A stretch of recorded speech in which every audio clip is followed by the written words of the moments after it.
Hello दोस्तों, welcome back to the channel सस्ती study fund. और आज हम पढ़ेंगे यूजीसी नेट, जो एनटीए कराता है नेट का एग्ज़ाम। और इस समय जून 2023 का जो एग्ज़ाम है वो शेड्यूल्ड है, वो होने वाला है। और जून का महीना चल रहा है, इसी जून में ही। और मुझे लगता है कि एक हफ़्ता ही बचा है इस परीक्षा के लिए। तो रिवीजन का टाइम जो है बहुत अच्छा है इस समय, कि आप जो भी आपने याद किया उसको सिर्फ रिवाइज़ कीजिए, कुछ नया पढ़ने की कोशिश मत कीजिए। जितना आप रिवाइज़ करेंगे तो आप सटीक आंसर दे पाएंगे अपने क्वेश्चंस का। तो आज हम बात करेंगे पेपर फर्स्ट की। 2 पेपर होते हैं, एक ही शिफ्ट में होते हैं, आपको 3 घंटे मिलते हैं। और 150 क्वेश्चन होते हैं, पूरे 50 क्वेश्चन आपके पेपर फर्स्ट में होते हैं, जो हर बच्चे के लिए सेम क्वेश्चन होते हैं, लेकिन 100 क्वेश्चन सब्जेक्टिव रहते हैं। ठीक है, इस तरह का मैं पहले ही आपको बता चुकी हूँ। आज उन 50 क्वेश्चन की बात करेंगे। और पेपर है जो दिसंबर 21 और जून 22 में जो हुआ था पेपर एक साथ, उसके बारे में, क्योंकि कोविड की वजह से जो था डिले हो गया था। डिले नहीं, एग्ज़ाम जो था नहीं हुआ था उस सेशन में, तो ये सब इकट्ठा एग्ज़ाम हुआ था। उसके बाद दिसंबर 2022 का एग्ज़ाम हुआ था, वो अपने अकेले हुआ था। अब फिर जून 2023 का एग्ज़ाम हो रहा है। तो इस तरह का शेड्यूल था उस समय। तो वही हम पेपर यहाँ पे सॉल्व करने की कोशिश करेंगे। पेपर फर्स्ट है, देखिए प्रथम प्रश्न पत्र लिखा हुआ है, इसके बारे में बात करेंगे, क्योंकि ये बहुत इंपॉर्टेंट क्वेश्चन है। जो भी नेट क्वालिफाई करता है, ये 50 क्वेश्चन बहुत बड़ा रोल अदा करते हैं, क्योंकि सब्जेक्टिव तो ज़्यादातर बच्चे तैयार कर लेते हैं, लगभग सबका सेम ही तैयार होता है। लेकिन जिसके 50 क्वेश्चन ज़्यादा अच्छे हो जाते हैं, वो ज़्यादा अच्छी रैंक पा लेता है और जेआरएफ भी क्वालिफाई कर लेते हैं, अगर उस एज ग्रुप में बच्चे आ रहे हैं तब। तो चलिए दोस्तों, देरी ना करते हुए शुरू करते हैं। पहला क्वेश्चन का लेवल देखिएगा कितना टफ है, इजी है, आपको खुद समझ में आएगा कि किस तरह का एग्ज़ाम जो है आने लगा है नेट का। यूजीसी नेट की बात कर रही हूँ मैं। तो यहाँ पे पहला क्वेश्चन है, ये देखिए। इंग्लिश वाले बच्चे इंग्लिश को रीड कर लीजिएगा। ये देखिए लिखा है, निम्नलिखित तालिका में वर्ष 2019 और 2020 में 2 लगातार वर्षों में किसी कंपनी के द्वारा लैपटॉप का निर्माण किया गया था, और उसके विभिन्न मॉडलों का जो है उत्पादन का वितरण जो है पूरा प्रतिशत में दे रखा है। इस बात को याद करना, पूरे क्वेश्चन को सॉल्व करने में आपको प्रतिशत वाली बात याद रखनी होगी। और 19 और 20 में निर्मित लैपटॉपों की कुल संख्या, और 2019 में जो है 35 लाख हुए, और 2020 में जो है 44 लाख इन्होंने निर्माण किया। ठीक है, इस चीज़ को भी याद रखिएगा। 2019 में कितने हुए इन्होंने करे थे, 2019 में करे हैं 35 लाख, और 2020 में करे हैं इन्होंने 44 लाख लैपटॉप का निर्माण किया। इस बात के अनुसार बता रही हूँ। अब इन्होंने पूरा यहाँ पे लिस्ट दी है कि कितने ये देखिए 2019 है, 2020 है। 2019 में लैपटॉप के जो मॉडल हैं F तक हैं, 20 में भी यही थे, लेकिन कितने परसेंट कौन कौन सा मॉडल जो है इन्होंने ज़्यादा बनाया है, इसका पूरा शेड्यूल यहाँ पे दिया हुआ है। अब इससे रिलेटेड क्वेश्चन है, इस क्वेश्चन को आप समझ गए होंगे। अब इससे रिलेटेड पहला क्वेश्चन है कि वर्ष 2020 में मॉडल ए की बात हो रही है। मॉडल ए के क्वेश्चन, ये देखिए मॉडल ए की बात हो रही है। लैपटॉप का उत्पादन प्रतिशत वही होता, अगर अभी तो अलग है दोनों का, लेकिन वही होता जो 2019 में था, यानी कि 2020 में भी 30% होता अगर, तो 2020 में निर्मित मॉडल ए के लैपटॉपों की संख्या क्या होती। परसेंटेज में दी है, उसको आप नॉर्मल निकाल लीजिए, बस कुछ नहीं करना है। कितनी है, 2020 में 44 लाख करें, 44 लाख में बता रहा है कि अगर 19 के अकॉर्डिंग ही केवल हमने 30% मॉडल ए बनाए होते, तो 44 30/100 और कितने होते, 13.2 लाख होते। परसेंटेज आपको पता ही है, जब आज जितना टोटल होता है उसका और जितना परसेंटेज है वो अपॉन 100 कर देते हैं, तो हमारा नंबर आ जाता है कि कितना टोटल नंबर है। तो यही कैलकुलेशन करके यहाँ पे इन्होंने सॉल्व कर लिया है। इसमें कोई टफ नहीं है, बस आपको ये है कि परसेंटेज से नॉर्मल और नॉर्मल से परसेंटेज निकालनी आती हो। ठीक है, क्वेश्चन को देख के डरिएगा मत। क्वेश्चन भले ही बड़ा है, लेकिन उसको अगर आप ध्यान से क्वेश्चन को पढ़ेंगे तो आपको समझ में आ जाएगा कि क्वेश्चन हमसे क्या पूछ रहा है ना। क्वेश्चन को पढ़ने का तरीका आना चाहिए। अगर आपने क्वेश्चन को देखकर क्वेश्चन छोड़ दिया और उसको नहीं पढ़ा, तो आप समझ लीजिए आप आंसर दे ही नहीं पाएंगे। पढ़िए तो क्वेश्चन को, एक बार पढ़िए, 2 बार पढ़िए, धीरे धीरे आराम से पढ़िए, समझते हुए पढ़िए, आपको आंसर तुरंत समझ में आएगा कि इसको ऐसे आंसर करना है। यदि कंपनी ने प्रति वर्ष निर्मित 90% मॉडल डी लैपटॉपों को बेच दिया, यानी कि डी मॉडल के लैपटॉप जो थे उनके 90% मॉडल इन्होंने बेच दिए, केवल इनके पास 10% लैपटॉप बचे। तो 10% का मतलब क्या, वो इतने बचे। तो ये नंबर पूछ रहे हैं कितने बचे, 100। तो इनके पास 2021 की बात हो रही है, प्रति वर्ष दोनों वर्षों की बात कर रहे हैं। तो इसका मतलब डी में जो था, आप देखिए डी मॉडल 10% 2019 में भी बने थे, और 10% किस में बने, 2020 में भी बने। अब 2019 और 20 में कितने टोटल लैपटॉप थे, ये भी जो निर्माण हुआ इसका भी याद रखना। तो 2019 में डी मॉडल के कुल लैपटॉप यानी कि टोटल जो संख्या थी वो 35, आपको पता है 35 लाख थी। पूरे जो लैपटॉप बने उसमें से 10% हमने बनाए थे डी मॉडल के अपॉन 100। ये ऐसे कर देंगे तो हमें पता चल जाएगा हमने 3.5 लाख जो हैं वो हमने किसके बनाए लैपटॉप, हमने डी मॉडल के बनाए। तो ये पता चल गया। तो यही यहाँ पे इन्होंने निकाला हुआ है। फिर 2019 में इतने तो हमारे पास हमने लैपटॉप बनाए। अब ये पूछना है बचे कितने। अब जो 3.5 लाख बचे हैं इसमें से हमें 90% बेचने हैं। तो 3.5 और गुणा 90% अपॉन 100 वही। तो हमने यानी कि 3.15 लाख 3.15 लाख हमने बेच दिए। और थे हमारे पास कितने, इतने है ना, और बेचे हमने इतने। अब ये माइनस कर दोगे तो हमारे पास 35,000 बचे हैं जो हमारे बिके नहीं, जो हमारे डी मॉडल के लैपटॉप बिके नहीं। सेम यही 2020 की कंडीशन करनी कि टोटल हमारे पास जो लैपटॉप ने बनाए थे पूरे लैपटॉप हर मॉडल के, उसमें से हमने कितने परसेंट बनाए थे, उसमें से हमने 10% ही तो बनाए थे, वो पूरा निकाल लेंगे 2020 का।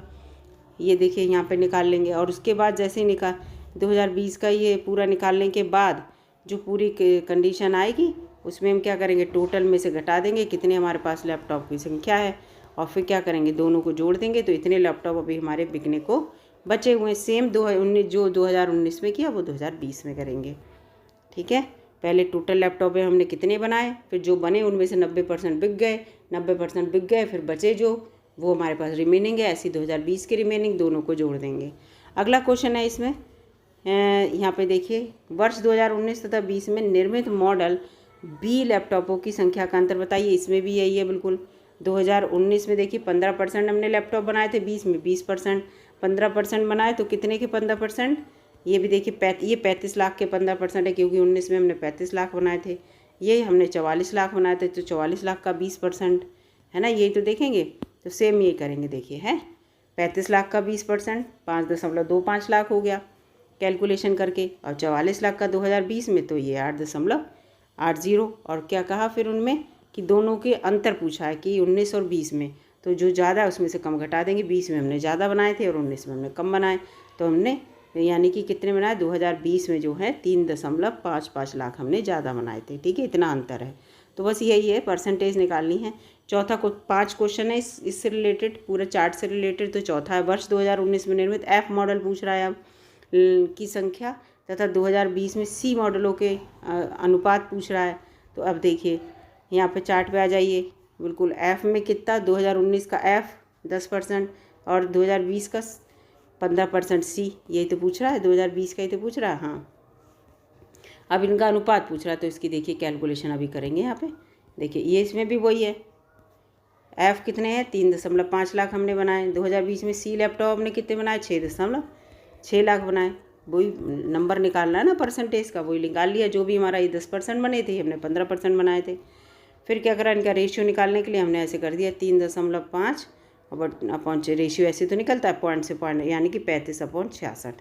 ये इनका रेशियो हो जाएगा, ये इसका उत्तर होगा। उत्तर देखो बी आ रहा होगा उसका, यहाँ पे देखो 35.66 है, यही बी वाला, तो ये इसका उत्तर आ रहा है। तो इसमें ज़रूरी नहीं कि आप कहें कि हम ऑप्शन ही देखें, कैलकुलेशन करना सीखिए कि बस इसमें कुछ नहीं है, नॉर्मल से परसेंटेज से नॉर्मल। ये आपको वर्ष 2019 में निर्मित ए, बी और ई तीनों मॉडल आपसे पिछले लैपटॉपों की कुल संख्या क्या थी, सेम वही कंडीशन।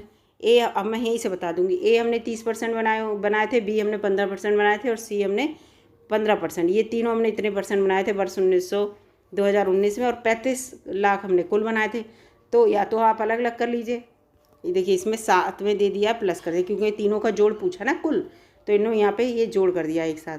नहीं तो आप क्या करिए 35 गुणा, तो वो लंबा हो जाएगा, 35 गुणा 30/100 इसका जो रिजल्ट निकाल लीजिए, फिर इसका रिजल्ट निकालिए, फिर इसका सबका रिजल्ट निकाल के फिर सबको सम कर दीजिए।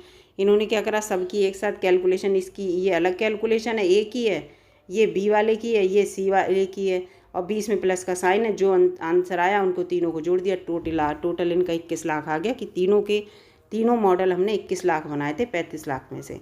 ठीक है, वो ये तीनों हमारे मॉडल थे। तो इस तरह से ये क्वेश्चन कोई टफ नहीं है इतना, बस आप इसको वीडियो को एक बार और देख लेना तो आपको और अच्छे से समझ में आ जाएगा। अगला है सूची 1 से सूची 2 को मिलान करिए।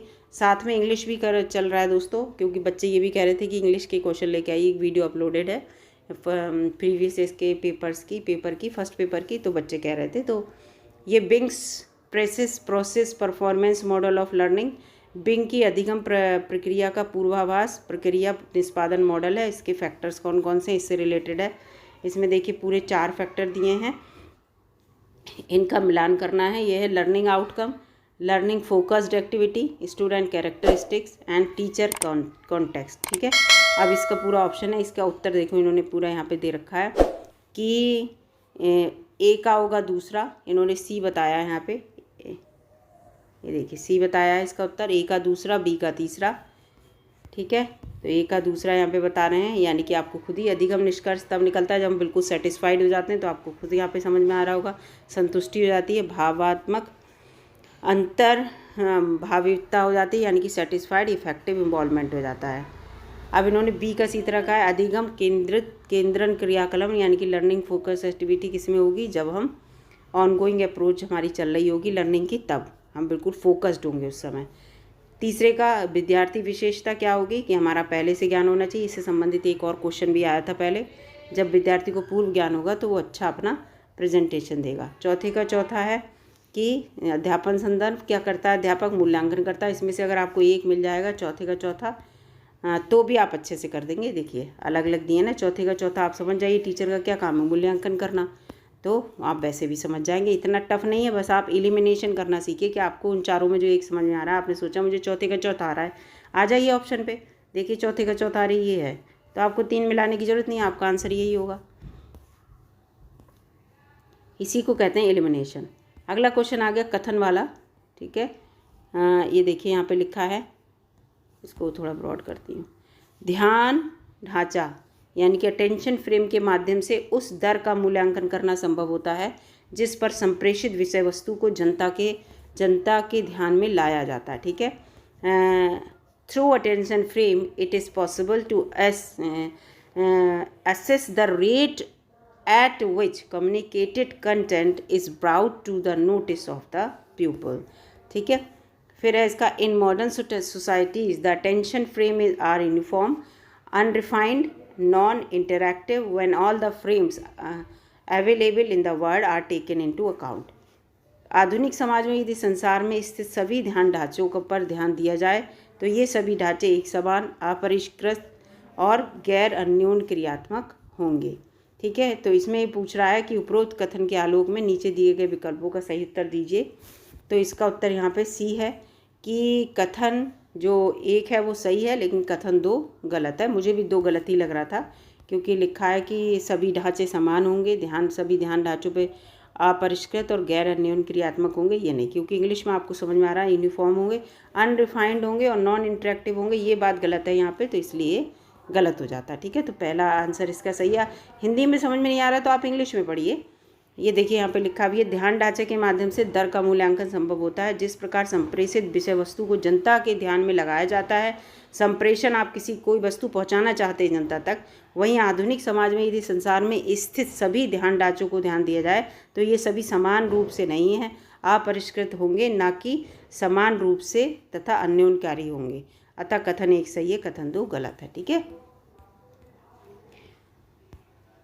अगला क्वेश्चन यहाँ पे है रैम और रोम से आ गया। रैम और रोम आप जानते होंगे क्या है, तो यहाँ पे देखिए, with respect to the RAM and ROM which of the following statement are true. RAM and ROM के संदर्भ में कौन सा निम्नलिखित कथन सही है। रैम और रोम की फुल फॉर्म बताइए दोस्तों क्या होती है, रैंडम एक्सेस मेमोरी किसका होता है। ठीक है, तो इसमें देखिए पूरा लिखा है, नीचे दिए गए विकल्पों में सही का चयन कीजिए। तो यहाँ पे देखिए पूरा बी दिया है कि BCD, बी और CD जो है BCD तीनों सही हैं, ए यहाँ पे गलत बता रहा है।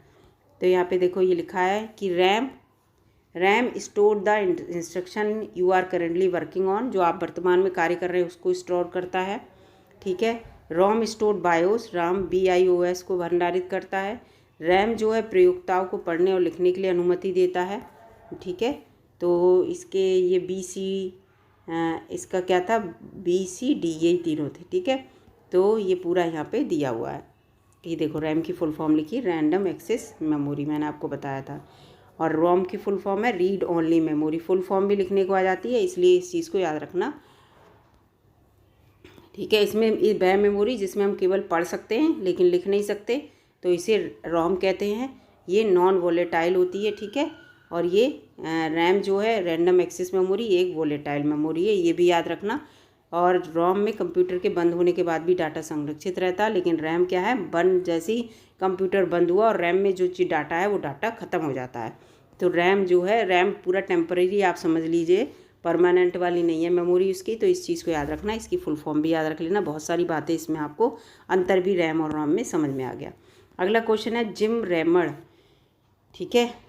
जिम रैमर द्वारा प्रतिपादित आत्म विनियमित अधिगम के चक्रीय चरण या प्रक्रियाओं के रूप में कार्य करते हैं। Cyclical phases sub processes of self regulating learning model by Zimmerman operated age.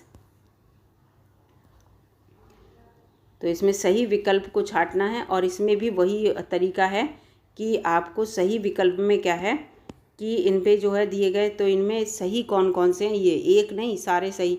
तो इसमें उस देखिए आंसर में जो वहाँ दिखा रहा है ABCDEF सारे ही सही बता रहा है।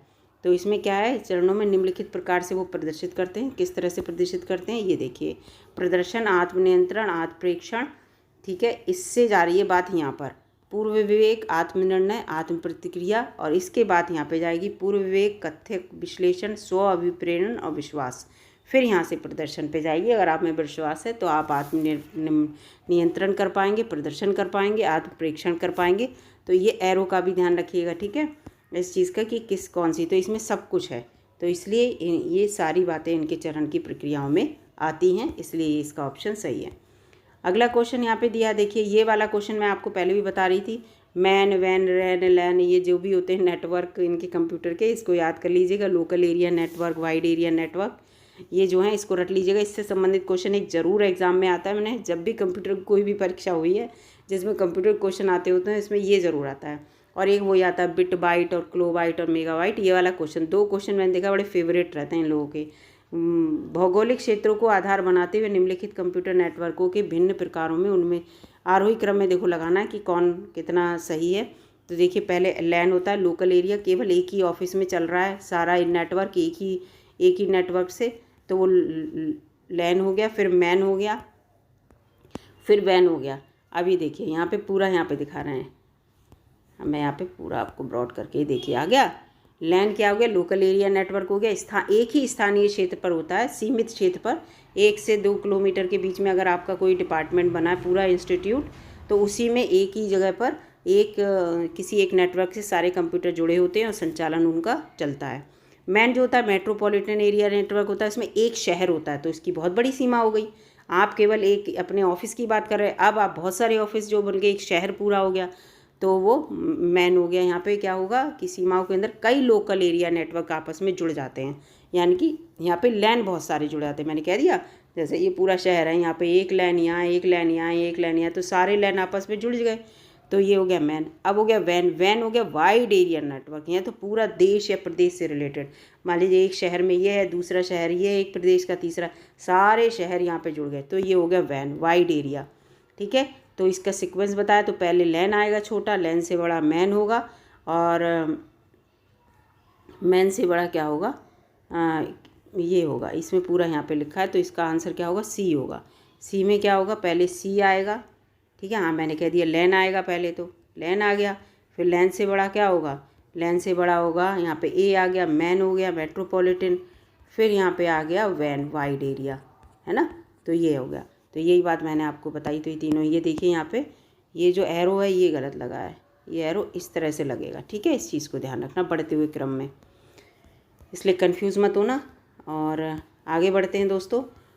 अब ये देखिए यहाँ पे लिखा है अगला क्वेश्चन, सूची 1 है, सूची 2 को मिलान करना है। तो यहाँ पे थोड़ा पेपर जो, ये देखिए ये भी कंप्यूटर का क्वेश्चन है। हब, जॉयस्टिक, नोटपैड और एंड्रॉयड, इनका मिलान करना है, ये क्या क्या काम में आते हैं। तो इसका उत्तर देखिए मैं यहाँ पे आपको बता रही हूँ। इसका उत्तर देखिए, हब जो है नेटवर्क डिवाइस है, और जॉयस्टिक इनपुट डिवाइस है, आपको पता ही है। नोटपैड टेक्स्ट एडिटर है, नोटपैड मिलते हैं, लोग टेक्स्ट को ऐसे करके लिखते हैं, एडिट करते हैं। एंड्रॉयड जो है ऑपरेटिंग सिस्टम होता है, मोबाइल एंड्रॉयड होते हैं, ठीक है। तो ये इसमें आपको पता चल गया। अगला क्वेश्चन है, प्राचुर्यता की दृष्टि से बायोगैस में विभिन्न घटकों का सही क्रम लगाओ। जो बायोगैस होती है उसमें सही क्रम क्या क्या है, तो यहाँ पे डी जो है इसका सही क्रम दिया है, यानी कि पहले सी होगा सबसे पहले। सही बात है, बायोगैस में प्रायोरिटी मीथेन की रहती है, फिर कार्बन डाइऑक्साइड की रहती है, उसके बाद H2S यानी कि hydrogen sulphide and then ammonia. ठीक है, तो ये वाला इसका सीक्वेंस है। ठीक है, यहाँ पे ये सीक्वेंस दिया हुआ, सबसे ज़्यादा आप मीथेन को नंबर 1 पे लगा लेना, फिर सीक्वेंस लिखना। अगला क्वेश्चन है यहाँ पे, वह आरेखन जो प्रत्ययों के बीच संबंधों को की रूपरेखा तैयार करता कहलाता है। Are drawing that craft the relationship among areas is called, क्या कहलाता है, संप्रत्यय मानचित्र या कॉन्सेप्ट मैप कहलाता है, किसी कॉन्सेप्ट को लेकर है। ठीक है, तो इस चीज़ को यहाँ पे पूरा यहाँ पे लिखा है, ये कॉन्सेप्ट मैप क्या है, और ये अभिसारी एपिसोडिक मेमोरी, अभिसारी विचारण, इस तरह से ये सब दिए हुए हैं। आप पढ़ लेना इसको वीडियो को पॉज करके। ठीक है, वीडियो ज़्यादा बड़ी ना हो, इसलिए मैं कोशिश कर रही हूँ कि आंसर आपको जल्दी से जल्दी यहाँ पे प्रोवाइड करा पाऊँ। ताक्षणिक परिवेश में दृश्य और अन्य अन्योन विषय वस्तु के साझा और क्या लिखा है, क्या पर्यावलोकन हेतु साधनों की पहचान कीजिए। Identify the tools for shared viewing of visual and other interactive contact with in real time environment. तो इसका उत्तर बताना, इन चारों में वही है, आपको एक ऑप्शन नहीं देना भाई। पेपर आप इस चीज़ को देख लीजिए, आपको एक ऑप्शन में आपका काम नहीं बनेगा। तो इसमें ए दिया हुआ है, ए का मतलब क्या है, ABCD बिल्कुल सीक्वेंस से लगा है सब। पहले आपको क्या होना होगा, आभासी श्वेत पट लेना होगा, फिर स्लाइड दिखानी होगी, फिर मतदान होगा, फिर क्वेश्चन होगा, फिर अवतार होगा। ये पूरा सीक्वेंस इसका लगा हुआ है ABCD। ई नहीं है, ई गलत, तभी तो मैं कह रही हूँ अवतार कहाँ से आ गया। तो ये चारों होंगे। ठीक है, ये 4, इस चीज़ को याद रखना। अगला क्वेश्चन यहाँ पे आ गया, इसमें भी देखिए सूची का मिलान करना है, और ये पॉलिटी के क्वेश्चन भी आएंगे, पॉलिटी से रिलेटेड है इसमें। और इसमें बिल्कुल वही अनुच्छेद, ये इसके हैं नीति निदेशक तत्व का है 45वां। तो 45 में नीति निदेशक तत्व का है अनुच्छेद 4 का, तो निःशुल्क और अनिवार्य शिक्षा दी हुई है। अनुच्छेद 30 जो आ गया वो हमारे मौलिक अधिकार से संबंधित आ गया। ठीक है, अनुच्छेद, आपको पूरी वीडियो अब पॉलिटी की पड़ी हुई है चैनल पर, आप जाके देख सकते हैं। तो शैक्षिक संस्थान में स्थापित करने के लिए, संचालित करने के लिए अल्पसंख्यकों के अधिकार से रिलेटेड है ये। ठीक है, अनुच्छेद वो भाग 3 की बात हो रही है। फिर अनुच्छेद 15(3), ये भी वही आ गया, मौलिक अधिकार, राज्य में महिलाओं और उनकी शिक्षा के लिए विशेष उपबंध का अधिकार। और 329 अनुच्छेद केंद्र सरकार के अंतर्गत संघ राज्य क्षेत्रों में शिक्षा विभाग का दायित्व, ये है इससे संबंधित। ठीक है, ये संघ क्षेत्र के संबंध में आ गया। तो इस तरह से ये चारों आ गए। ये पूरा आप पॉलिटी के बस 4-5 चीज़ें देखिए। पॉलिटी में आप क्या पढ़ लीजिएगा, देखिए आप प्रस्तावना पढ़ लीजिए, मेरे अनुसार प्रस्तावना पढ़ लीजिए। नागरिकता को आप चाहे छोड़ सकते हैं, मैं बता रही हूँ।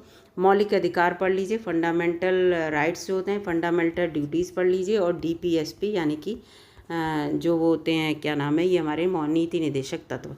ये 4 चीज़ें अगर आप पढ़ लेंगे ना, तो भी आपका पॉलिटी में बहुत कुछ तैयार हो जाएगा। आप वीडियो जाके देख सकते हैं, चैनल पर हैं। भूजल से आर्सेनिक प्रदूषण किसके कारण होता है, ये बताइए। तो ये होता है आर्सेनिक के अम्ल के कारण। ठीक है, भूजल से आर्सेनिक का। अब यहाँ पे फिर देखिए, आपको ये कंप्यूटर पे एग्ज़ाम देना, और आपको इस तरह की स्क्रीन जैसे इस समय दिख रही है, ऐसे ही आपको दिखेगी लिस्ट 1 और लिस्ट 2। बहुत से बच्चे ये भी कहते हैं कि हम पूरा पेपर पढ़ भी नहीं पाए, तो ये गलती है। ये चारों आपको लिस्ट दी हुई है, देखिए कौन कौन सा इंस्टीट्यूट कहाँ पे, इनका मिलान करना है। तो यहाँ पे मैं आपको बता दे रही हूँ, ये देखिए नेशनल इंस्टीट्यूट ऑफ डिज़ाइंस का जो रिलेटेड है वो अहमदाबाद में है। आप समझ जाइए, अहमदाबाद में कपड़ा बनता है, कपड़े से डिज़ाइन बनती है, तो इस तरह से आप रट लेना। ये ट्रिक है बस। National institute of pharmaceutical education and research Mohali में है। ऐसा माहौल बना दो एजुकेशन जैसा, तो आप ऐसे रट लीजिए। केवल ट्रिक बता रही हूँ याद करने के लिए। Visvesvaraya national institute of technology Nagpur बहुत डेवलप्ड कंट्री है, तो वहाँ टेक्नोलॉजी भी डेवलप्ड है। School of planning and architecture Vijayawada में वैसे भी आर्किटेक्ट मंदिर वगैरह इतने सुंदर बने, तो आर्किटेक्चर से रिलेटेड इस तरह से आप याद कर लेंगे, तो आपको इंस्टीट्यूट याद हो जाएंगे। अगला क्वेश्चन है कथन वाला, फिर से आ गया। वायुमंडलीय स्थिरता महत्वपूर्ण है क्योंकि उसमें वायुमंडल में प्रदूषकों की ऊर्ध्वाधर दिशा में विचरण की योग्यता निर्धारित होती है। फिर दूसरा है, भारत में ग्रीष्म ऋतु में वायुमंडल सामान्यतः स्थिर रहता है। तो इसमें कौन सा कथन सही है 18वें क्वेश्चन का। तो इसमें क्या है कि सी बता रहा है कि एक तो सही है, सही बात है, दूसरा तो 100% गलत है। स्थिर नहीं रहता, गर्मी में कभी बारिश होती है, कभी कैसा ही मौसम। तो पहला इसका सही है, ऊर्ध्वाधर जो मौसम प्रदूषक है वो ऊपर की ओर बढ़ते हैं। ठीक है, लेकिन दूसरा इसमें गलत है। अब 19वें क्वेश्चन पे आते हैं। 19वां क्वेश्चन कह रहा है, निम्नलिखित में से किस शोध क्रियाविधि में उंगलियों के निशान जैसे अवशेषों में विश्वसनीयता को माना जाता है। तो इसमें ऐतिहासिक वालों को माना जाता है, ठीक है, क्योंकि उसमें अवशेष विश्वास करते हैं ना, कोई उंगलियों के निशान जैसे कोई भी आपको फिंगरप्रिंट या कोई भी पहचान मिल जाए तो वो ऐतिहासिक आपकी शोध पर, ऐतिहासिक शोध क्रियाविधि में उंगलियों के निशान जैसे अवशेषों पर विश्वसनीयता माना जाता है। प्राचीन मिट्टी की गोलियां, मोहरें, मिट्टी के बर्तनों पर उंगलियों के निशान पाए गए हैं।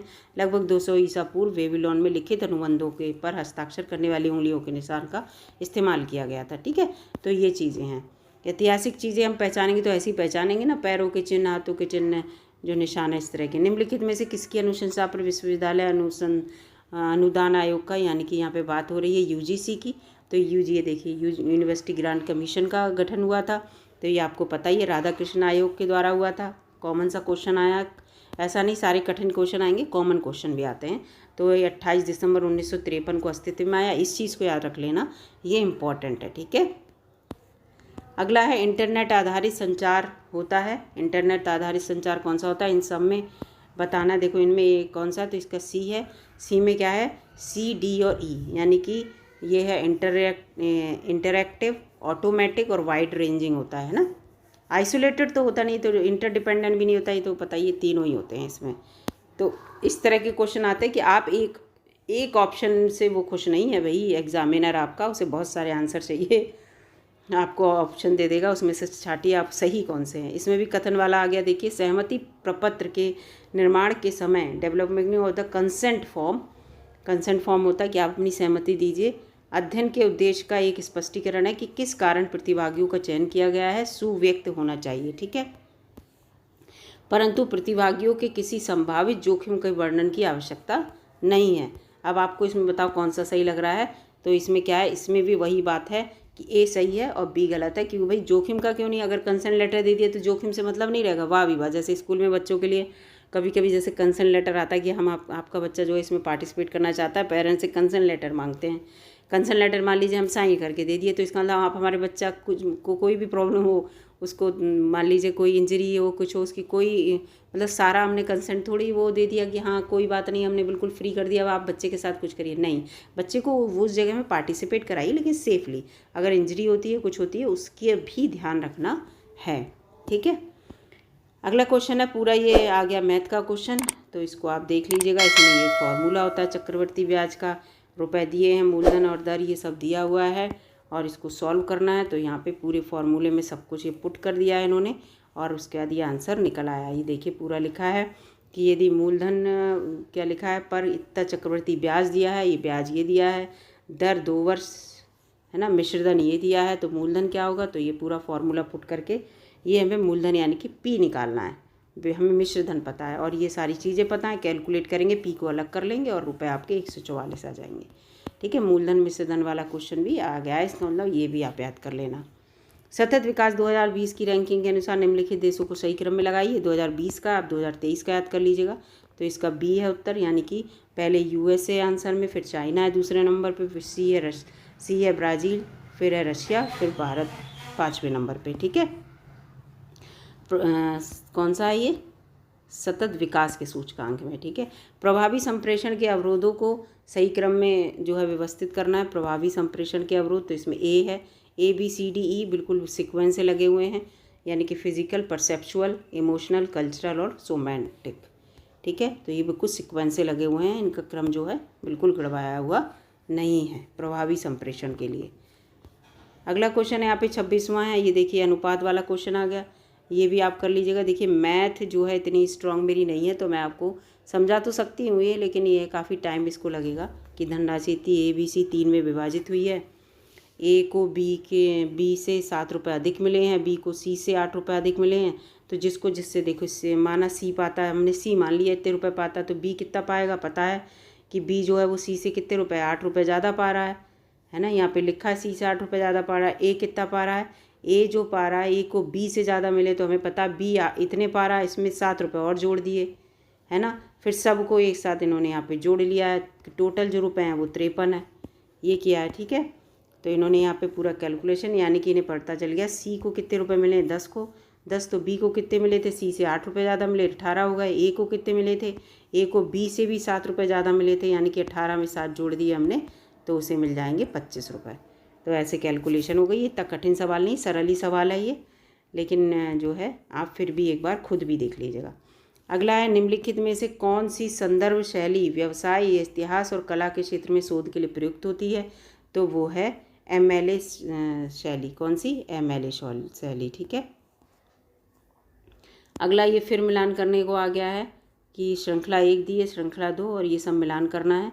तो इनको पूरा जो है इनको विकल्पों का चयन करके और इनको मिलान करना है कि इनके बाद क्या आएगा। अच्छा, ये श्रृंखला में बता रहा है कि ये पूरा सीक्वेंस आपको लगाना है, फिर इनके बाद के बारे में पूरा बताना है। अच्छा, ये है कंडीशन यहाँ पे।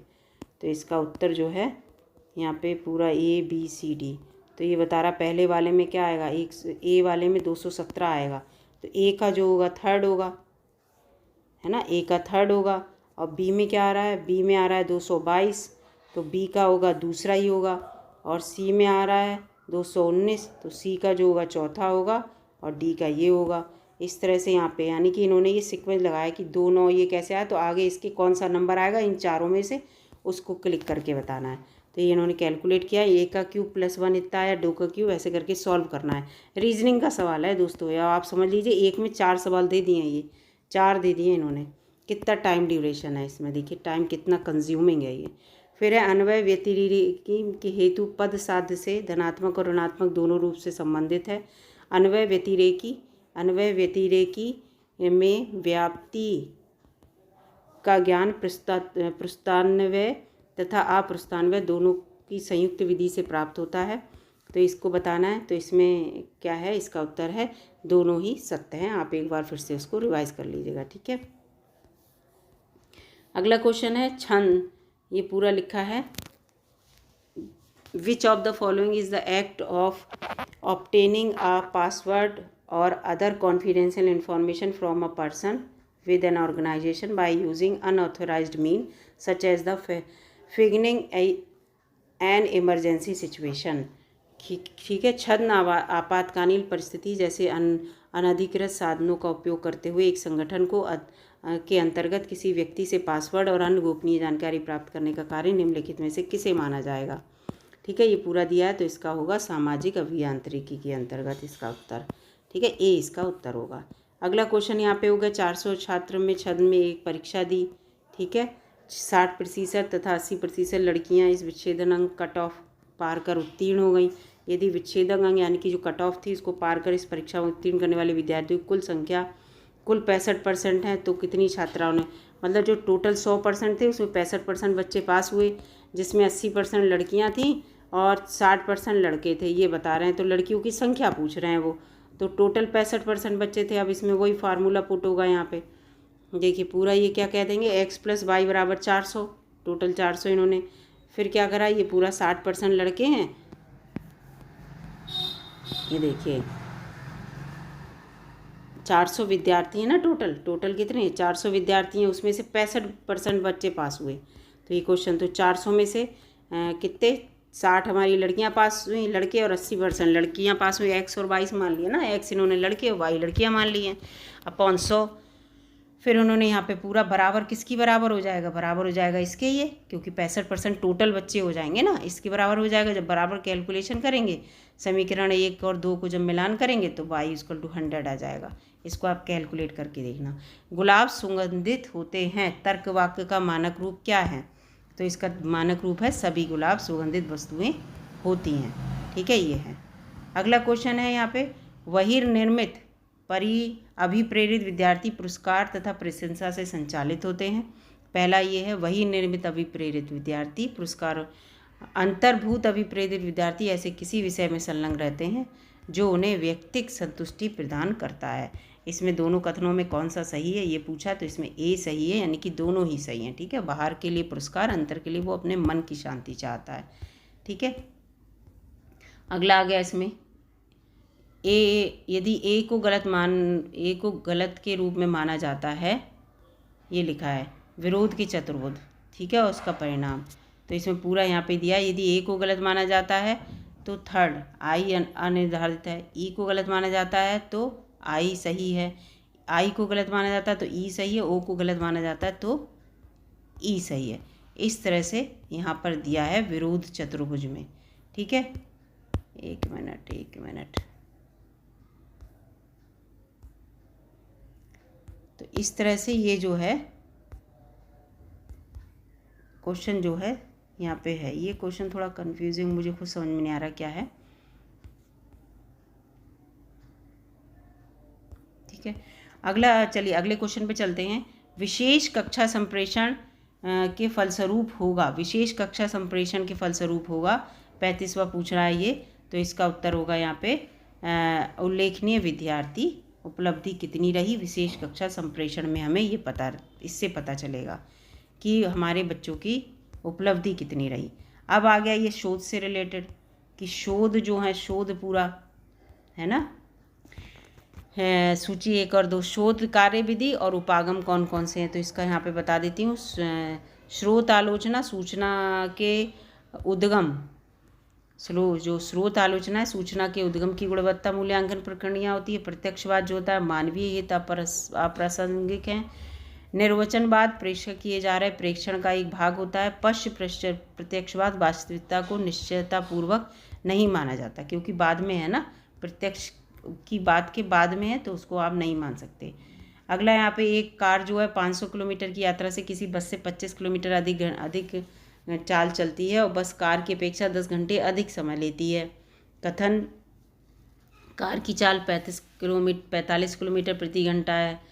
कथन 2 बस की चाल 20 किलोमीटर प्रति घंटा है। तो इसको पूरा इन्होंने समय बराबर दूरी बटे वेग से इन्होंने कैलकुलेट किया, और इनके कथन दोनों गलत आए हैं। ठीक है, क्योंकि बस की गति 25 किलोमीटर प्रति घंटा आई है इनकी। ठीक है, इसमें ये चीज़ दी हुई है। और फिर कार की कितनी आएगी, x माइनस वैसे करके आ जाएगी पूरी। तो इसलिए ये दोनों जो क्वेश्चन है, ये दोनों जो हैं कथन इनके गलत हैं। अगला है, ये पूरा आ गया ट्यूटर के बारे में आ गया। ट्यूटर प्रयोक्ताओं को 140 अक्षरों की सीमा तक छोटे लेखों को भेजने की अनुमति होती है कि 140 अक्षर तक के लेख लिख सकते हैं। दूसरा है, डिफ़ॉल्ट रूप से प्रारंभिक लेख को ऊपर के दिखाते हुए ब्लॉग्स होम पेज पर पोस्ट करने का कालक्रम अनुसार दिखाते हैं। तो इसमें जो है, इसमें बी है, दोनों ही कथन असत्य हैं। ठीक है, तो 140 से 280 तक दोगुनी होने पे ट्विटर की लंबाई बहुत कम प्रभाव पड़ता है, और ब्लॉग पर पोस्ट रिजर्व कालक्रम में होते हैं। डिफ़ॉल्ट रूप में जो प्रारंभिक लेख के ऊपर में दिखाते हुए ब्लॉग्स होम पेज पर पोस्ट को कालक्रमानुसार ना दिखाकर नए पोस्ट से पहले दिखाए जाते हैं। ठीक है, तो ये है, ये ब्लॉग्स में आप देखना।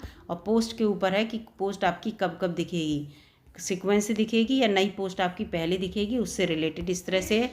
और कितने वर्ड्स आप अपनी पोस्ट लिखते हैं, तो कितने वर्ड्स लिख सकते हैं, इससे रिलेटेड। इसलिए दोनों बातें ये गलत हैं। तो इसीलिए हमें हर चीज़ की जानकारी होनी चाहिए, चाहे फेसबुक हुआ, चाहे ट्विटर हुआ, चाहे इंस्टाग्राम हुआ।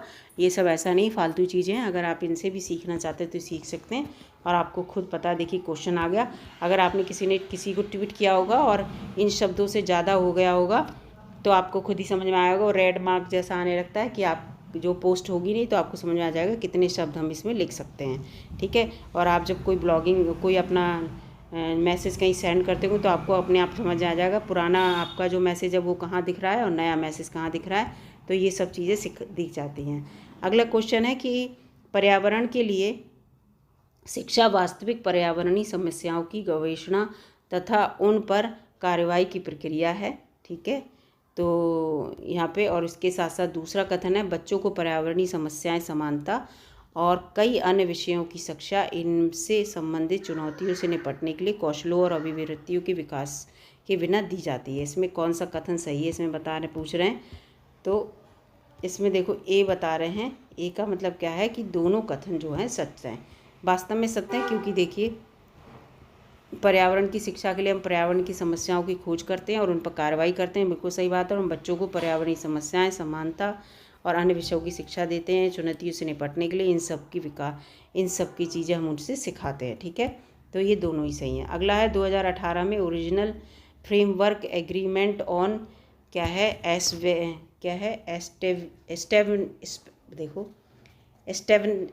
देखो यहाँ पे लिखा है इंग्लिश में इस्टेब्लिशमेंट लिखा है, ये इस्टेब्लिशमेंट गलत लिखा है, इसलिए मुझे यहाँ हिंदी में प्रॉब्लम हो रही थी। ठीक है। Establishment of International Solar alliance से संशोधन में से किसके लिए इसकी सदस्यता के दायरे का विस्तार करने के लिए किया गया है। 2018 में the original framework agreement in establishment of International Solar Alliance was amended to extend to scope of its membership to, ठीक है। तो क्या है, संयुक्त राष्ट्र के सभी सदस्य राज्यों के लिए, ठीक है। अब इसमें कथन कारक आ गया। अकारिक तर्कदोष कौन सा है, सभी एथलीट खिलाड़ी हैं, कोई अभिनेता एथलीट नहीं है, अतः कोई अभिनेता खिलाड़ी नहीं है। तो इसमें कौन सा इसमें जो है गलत है, तो ए वाला जो है इसमें गलत है। प्रमुख पद की अवैध प्रक्रिया का तर्क दोष है ये, ठीक है, प्रमुख पद की याद रखना। तो इस चीज़ को यहाँ पे अवैध प्रमुख एक स्पष्ट सिद्धांत किया जाता है, एक औपचारिक भ्रम है जो अमान्य है क्योंकि इसका प्रमुख शब्द प्रमुख आधार में वितरित नहीं किया गया है लेकिन निष्कर्ष में वितरित किया गया है। इस भ्रम में निम्नलिखित तर्क रूप हैं सभी और ए और बी। जो सभी वाला है वो वाली। नीति आयोग क्या है, नीति आयोग आपको पता ही होगा क्या है। तो नीति आयोग एक सलाहकार निकाय है गवर्नमेंट ऑफ इंडिया का, ठीक है, और कुछ नहीं है। और एक सांविधिक निकाय, संविधान में नहीं है इसका कहीं जिक्र, इसलिए संवैधानिक नहीं है, याद रखना। अगला क्वेश्चन है, निम्नलिखित दो कथन दिए हुए हैं, अभिकथन ए और उसका कारण दिया है। तो औपचारिक विधि के रूप में संप्रेषण का बोध आमूलिक विचार नहीं है। कारण दिया है, संप्रेषण के प्रसारण का प्राधान्य दृष्टिकोण एक अब विधिमान नहीं है। The understanding of communication is a ritual is not a radical view. The hegemonic view of transmission of communication is no longer valid. तो इसमें इसका जो आंसर होगा वो डी है, ए गलत है लेकिन आर सही है, ठीक है। ए इसमें गलत है। औपचारिक विधि के रूप में संप्रेषण का बोध आमूलिक विचार नहीं है, ये गलत है, ठीक है। संप्रेषण जो है आपको खुद ही पता है कि औपचारिक विधि के रूप में, और ये दूसरा वाला इसका सही है, ठीक है। अगले क्वेश्चन पे चलते हैं। अगला क्वेश्चन यहाँ पे देखिए, अगला क्वेश्चन यहाँ पे पूछ रहा है कि कौन सा परिमाणात्मक शोध विधियों को प्रदर्शित करते हैं। तो इसका उत्तर है बी, डी और ई, यानी कि सर्वेक्षण और सहसंबंध और वर्णनात्मक। ये सब जो हैं ये परिमाणात्मक शोध विधियों को प्रदर्शित करते हैं, जबकि इंटरव्यू और केंद्र समूह ये दोनों नहीं करते हैं, ठीक है। वैसे भी नहीं करते, परिमाण नहीं करते हैं उसके हम इंटरव्यू में। उसमें न्यायिकों ने निम्नलिखित में से किन प्रमाणों को वैध स्वीकार किया। तो इसका उत्तर यहाँ पे है ए, बी, डी और ई। ए, बी, डी और ई, यानी कि प्रत्यक्ष को, उपधारणा को, है ना, प्रिजम्पशन को, और शाब्दिक साक्ष्य को, वर्बल टेस्टिमोनी को, और कंपैरिजन को। इन चारों को इन्होंने क्या किया, वैध माना न्यायिकों ने, ठीक है। ये पूरा यहाँ पे लिखा है, प्रत्यक्ष को, अनुमान को, शाब्दिक साक्ष्य और तुलना जैसे प्रमाणों को वैध माना, ठीक है। धारण संवेगी जानकारी का संगठन, पहचान और व्याख्या है जो प्रस्तुत जानकारी या पर्यावरण का प्रतिनिधित्व करने और समझने के लिए होती है, ठीक है। फिर इस पैसेज को पूरा पढ़ना है। पैसेज देखिए कितना बड़ा पैसेज दिया है। खाद्य की बर्बादी हमारे देश में व्यापक स्तर पर देखी गई है, किंतु कुछ अध्ययन दिखाते हैं कि समस्त विकासशील देशों में अधिक गंभीर है। UNFAO के अनुसार संपूर्ण खाद्य का 1/3 व्यर्थ हो जाता है। भोजन की बर्बादी के ऊपर है क्वेश्चन इसमें सारे, और ये पूरे इसी से संबंधित हैं। ये देखिए मैं आपको बताऊं कितने क्वेश्चन हैं इसमें। हाँ, 46 से 50 तक पूरे इसी संबंधित है। तो इसका आंसर देख ले रहे हैं दोस्तों, क्योंकि पैराग्राफ पढ़ेंगे तो वीडियो बहुत बड़ी हो जाएगी। खाद्य बर्बादी को कम करने के लिए क्या उपाय सुझाए गए हैं। तो इसमें जो हैं ए, बी दोनों सुझाए गए हैं। बेहतर भंडारण और परिवहन सुविधाएं होनी चाहिए, और कोल्ड चेन की प्रणालियां हों जिससे खाने को व्यापक मात्रा में। खाद्य बर्बादी का प्रमुख दोष क्या है। तो प्रमुख दोष जो है खाद्य बर्बादी का यहाँ पे दिखाया है इन्होंने कि बड़ी संख्या में भूखे लोग, ठीक है। बर्बादी से यही तो दोष हो रहा है, बड़ी संख्या में लोग भूखे रह जा रहे हैं, खाने को हम बर्बाद कर रहे हैं, तो है ना। फिर आ रहा है इसमें अगला क्वेश्चन, खाद्य बर्बादी के कारण ये समस्या भी उत्पन्न होती है। तो कौन सी उत्पन्न होती है, पर्यावरणीय प्रदूषण होता है अगर हम खाने को बर्बाद करते हैं, पोल्यूशन फैलता है। फिर ये लिखा है क्लीन प्लेट अभियान खाद्य बर्बादी को कम करने के लिए की आवश्यकता को दर्शाता है तो किसकी आवश्यकता को दर्शाता है? जन जागरूकता की इसकी आवश्यकता होनी चाहिए। क्लीन पेट अभियान जो है, क्लीन प्लेट अभियान, कि जन को जागरूक करो, खाने को बर्बाद ना करो। खाद्य बर्बादी को रोकना किसके हित में है? तो आपको खुद ही पता है, सभी के लिए भोजन उपलब्ध कराने के लिए ये ज़रूरी है, तो ये इसके हित में है। तो ये पूरे 50 क्वेश्चन थे दोस्तों, ये होगा। और ये देखिए यहाँ पे लिखा है YCT, इसको भी ध्यान रखिएगा। ये यूथ कंपटीशन टाइम की बुक से मैंने आपको पढ़ाया है, बहुत अच्छे से इसमें दिया हुआ है, और इस बुक को आप ले सकते हैं, ठीक है, इस बुक को। और नहीं तो मैं आपको ये पेपर करा ही रही हूँ, इसको आप सॉल्व कर लीजिए। बहुत अच्छी बुक है, इसमें सारे क्वेश्चन जो हैं उनके आंसर सॉल्व किए हुए दिए हैं। तो अगर वीडियो आपको अच्छी लगी हो तो लाइक कीजिएगा, चैनल पर नए हो तो दोस्तों सब्सक्राइब कीजिएगा, और इस वीडियो को ज़रूर देखिएगा दोस्तों, क्योंकि ये आपके आने वाले एग्ज़ाम के लिए बहुत फ़ायदेमंद होगी। आपको पता चलेगा कि नेट, UGC नेट, NTA आपसे किस तरह के क्वेश्चन पूछने का टेस्ट रखता है, तो आप उसके लिए रेडी रहेंगे। तो पूरी वीडियो देखने के लिए धन्यवाद दोस्तों। मिलती हूँ आपसे अगली वीडियो में, तब तक के लिए नमस्कार।